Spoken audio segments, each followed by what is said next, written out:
Hello friends, आज मैं आपको ज्योग्राफी प्रैक्टिकल में पूछे जाने वाले इम्पोर्टेंट प्रश्नों के बारे में बताऊंगा जो प्रैक्टिकल एग्जाम में बार बार पूछे जाते हैं।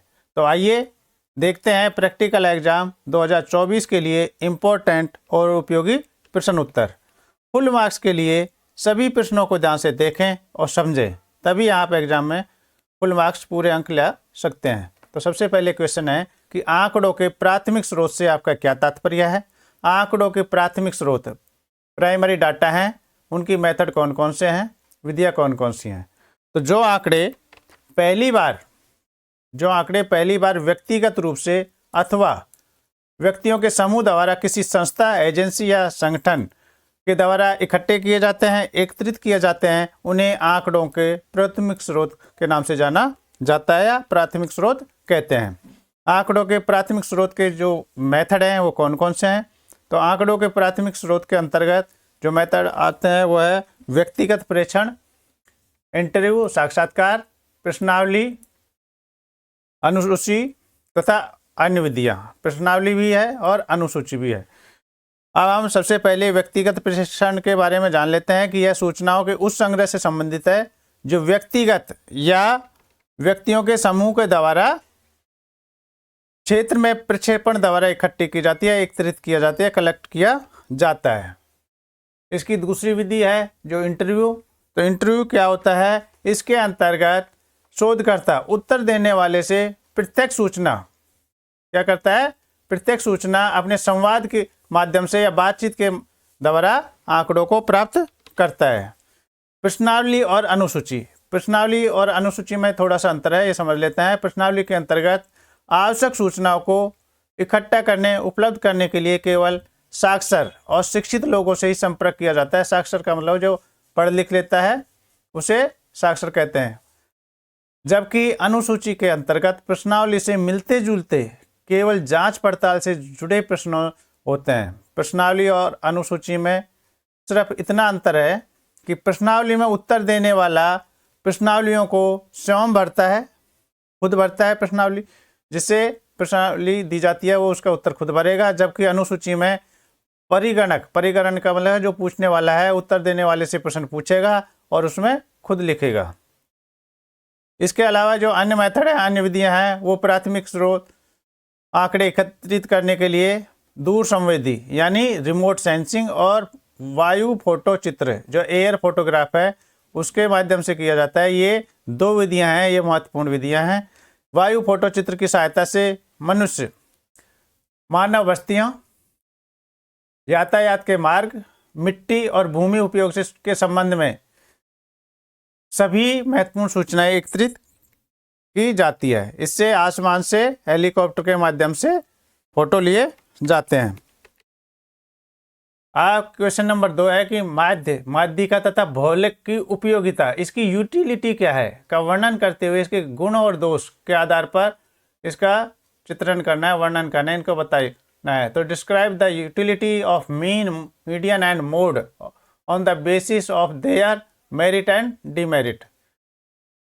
तो सबसे पहले हम बात करते हैं कि सामान्य वितरण में माध्यिका तथा बहुलक का मान क्या होता है, समान होता है, एक जैसा होता है।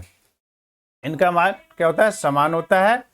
अधिकतम आवर्ती का मान वितरण के मध्य में होता है और मध्य बिंदु से आधी इकाइयां ऊपर तथा आधी नीचे होती हैं माध्यम में, इसलिए इसको माध्यम बोलते हैं।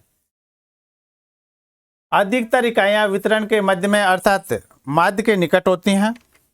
अति उच्च तथा अति निम्न मूल्यों की बारंबारता का बंटन बहुत ही कम होता है।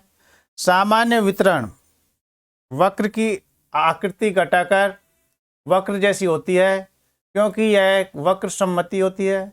यदि आंकड़े विषम तथा विकृत हो तो माध्यिका तथा बहुलक संपाती नहीं होंगे। सामान्य वितरण वक्र की सहायता से केंद्रीय प्रवृत्ति के तीनों मापों की तुलना में आसानी से की जा सकती है।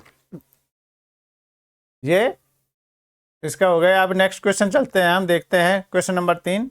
बहुदंड आरेख और यौगिक दंड आरेख में अंतर स्पष्ट करना है, इसमें क्या डिफरेंस है।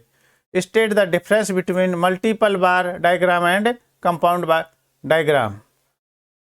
तो बहुदंड आरेख में किसी घटक के विभिन्न तत्वों को समूह के एक साथ प्रदर्शित किया जाता है, दिखाया जाता है। जैसे भारत की कुल साक्षरता दर की दशकीय बनी 10 वर्षों में वृद्धि को एक दंड द्वारा प्रदर्शित किया जाता है। उसी के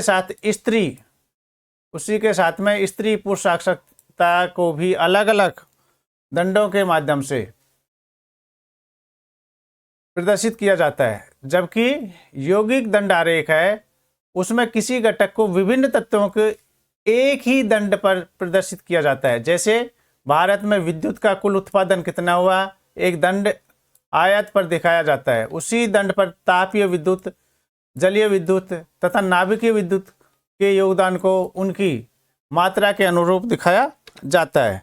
यह उत्पादन के लिए एक वर्ष के अनुरूप प्रदर्शित किया जाता है। तो ये इसका डिफरेंस होता है। क्वेश्चन नंबर 4 इस तरह से पूछा जा सकता है कि भारत में साक्षरता दर के दिए गए आंकड़ों के आधार पर एक बहुदंड आरेख की रचना कीजिए। अभी तो हमने इसमें डिफरेंस पूछा था, अब यहाँ आरेख की रचना कैसे की जाती है। तो यहाँ पर आपको इस तरह की एक सारणी दे दी जाती है और उसके आधार पर आपको दंड आरेख या बहुदंड आरेख के आधार पर इसको बनाना है। तो यहाँ पर वर्ष दिया गया है 1951, 61, 10 वर्षों का जनसंख्या है, और यहाँ में पुरुष और स्त्रियों का दिया गया है। तो ये रचना विधि है। इसमें इस तरह से करना है कि तालिका को देखना है, उसके आंकड़ों भारत की कुल साक्षरता जनसंख्या तथा पुरुष एवं महिला साक्षरता का प्रतिशत दिया गया है। इसमें ऐसे आंकड़ों को दर्शाने के लिए बहुदंड आरेख यानी एक से ज़्यादा दंड आरेख है वो उपयुक्त है। आधार रेखा तथा मापनी रेखा बनाकर कुल साक्षर पुरुष और महिला साक्षरों के प्रतिशत जनसंख्या को दर्शाने के लिए प्रत्येक वर्ष 3-3 दंड समुच्चय बनाए और इन दंडों के विभिन्न आभाएं भरकर इनका इंडेक्स बना दिए। ये इस तरह आरेख पूरा हो जाएगा। ये चित्र के माध्यम से आप देख सकते हो। यहाँ पर जो डार्क है यहाँ व्यक्ति दिए गए हैं और पुरुष और स्त्रियों का अलग अलग माध्यम दिया गया है। तो यहाँ पर इस तरह से ये दंड आरेख आप दिखा सकते हो। अब नेक्स्ट क्वेश्चन हम देखते हैं कि क्वेश्चन नंबर 5 है भौगोलिक सूचना तंत्र, जो लास्ट के चैप्टर से लिया गया है। में हस्तचलित यानी अस्तेन विधि के क्या गुण हैं? What are the merit of manual method in geographic information system GIS। तो भौगोलिक सूचना तंत्र में अस्तेन निवेश की 4 प्रमुख अवस्थाएं होती हैं। कितनी अवस्था होती हैं? 4। स्थानिक आंकड़ों की प्रविष्टियां होती है, गुणन्यास की प्रविष्टि होती है, स्थानिक और गुणन्यास का सत्यापन तथा संपादन होता है, और जहां आवश्यक हो स्थानिक गुणन्यास को योजन किया जाता है। ठीक है। अब जहां आंकड़ों निवेश की अस्तेन विधियां इस बात पर निर्भर करती हैं कि सूचनाधार की संस्थिति सादिश यानी वेक्टर है अथवा चित्ररेखा पुंज वाली। भौगोलिक सूचना तंत्र में स्थानिक आंकड़ों के निवेश की सर्वाधिक प्रचलित विधियां अंक रूपण तथा क्रम वीक्षण होती हैं। नेक्स्ट क्वेश्चन है कि चित्ररेखा पुंज रेस्टर एवं सदिश वेक्टर आंकड़ा फॉर्मेट को उदाहरण सहित समझाइए। Explain raster and vector data format with examples. तो स्थानीय आंकड़ों का प्रदर्शन करने के लिए चित्ररेखा पुंज रेस्टर और सदिश वेक्टर फॉर्मेटों द्वारा होता है। तो ये चित्ररेखा पुंज आंकड़ा फॉर्मेट क्या है? यानी रेस्टर। तो यह वर्गों के जाल के रूप में आंकड़ों का ग्राफी प्रदर्शन है। इसमें स्तंभों एवं पंक्तियों का जाल होता है, जिसे क्या कहते हैं? उसे ग्रिड के नाम से जाना जाता है। ग्रिड मतलब एक जाल होता है, एक स्तंभ व एक पंक्ति के भेदन स्थल को सेल कहते हैं। प्रत्येक सेल को एक स्थान दिया जाता है तथा उसके आधार पर इसका मूल्य निर्धारित किया जाता है। इसकी पंक्तियां व सभी स्तंभों को निर्देशांक किसी भी व्यक्तिगत पिक्सल की पहचान कर सकते हैं। आंकड़ों का यह प्रदर्शन प्रयोक्ता की प्रतिबिंबी के पुनर्गठन अथवा दृश्यांक में सहायता करता है। सेलों के आकार तथा उसकी जनसंख्या के बीच संबंधों को चित्ररेखा पुंज यानी रेस्टर के विभेदन के रूप में अभिव्यक्त किया जाता है। रेस्टर फॉर्मेट में आंकड़ों पर जाल या वर्ग के आकार के प्रभाव को स्पष्ट किया जा सकता है या जाता है। अब इसको हम इस चित्र के माध्यम से देख सकते हैं। इसमें 50 मिली पिक्सल है, जाल है, ये रेस्टर और वेक्टर के चित्र हैं। अब चित्ररेखा पुंज फाइल फॉर्मेट का प्रयोग निम्न क्रियाओं के द्वारा किया जाता है। कौन कौन से? पहला है वायु फोटोग्राफ,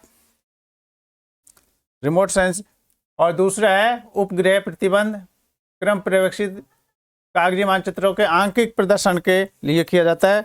जब लागत या कीमत को कम करना आवश्यक हो और जब मानचित्र में व्यक्तिगत मानचित्रीय लक्षणों का विश्लेषण आवश्यक हो या जब बैकड्रॉप मानचित्रों की आवश्यकता हो तो रेस्टर विधि का प्रयोग करते हैं। सदिश यानी वेक्टर आंकड़ा फॉर्मेट, एक सदिश वेक्टर आंकड़ा फॉर्मेट अपने यथार्थ निर्देशांकों द्वारा भंडारित मतलब स्टोर किया बिंदुओं का प्रयोग करता है। इसमें रेखाओं के और क्षेत्रों का निर्माण बिंदुओं के अनुक्रम में होता है। रेखाओं की दिशा बिंदुओं के क्रमण के अनुरूप होती है। बहुभुजों का निर्माण बिंदुओं अथवा रेखाओं द्वारा होता है। सदिश वेक्टर के निवेश के लिए अस्तेन अंकीकरण सर्वोत्तम विधि है। सदिश आंकड़ा प्रदर्शन केवल निर्देशों के आरंभिक तथा अंतिम बिंदुओं को अंकित कर रेखा की स्थिति स्पष्ट करके होगा। प्रत्येक बिंदु की अभिव्यक्ति 2 अथवा अधिक संख्याओं के रूप में होगी। प्राय इस तथ्य पर निर्भर करेगा कि द्वि-आयामी अथवा त्रि-आयामी इन्हें प्राय x, y तथा xy-z निर्देशांक द्वारा निर्दिष्ट किया जाता है। ये इस तरह से आपको कहता है x, y, ये आपका वेक्टर है। अब लास्ट क्वेश्चन है कि भौगोलिक सूचना तंत्र के महत्वपूर्ण घटक कौन कौन से हैं, इन्हें आप स्पष्ट करके बताइए। तो what are the important components of geographical information system. तो भौगोलिक सूचना तंत्र के महत्वपूर्ण घटक हैं वो हार्डवेयर, सॉफ्टवेयर, आंकड़े, लोग और प्रक्रिया हैं। आप इसे इस चित्र के माध्यम से भी दर्शा सकते हैं। तो आशा है यह वीडियो आपके लिए बहुत ही उपयोगी सिद्ध होगा और आप परीक्षा में अच्छे अंक प्राप्त करेंगे। Thank you for watching my video. अगर आप चैनल पर नए हैं तो कृपया चैनल को सब्सक्राइब करें। वीडियो अच्छा लगा तो इसे लाइक करें। धन्यवाद।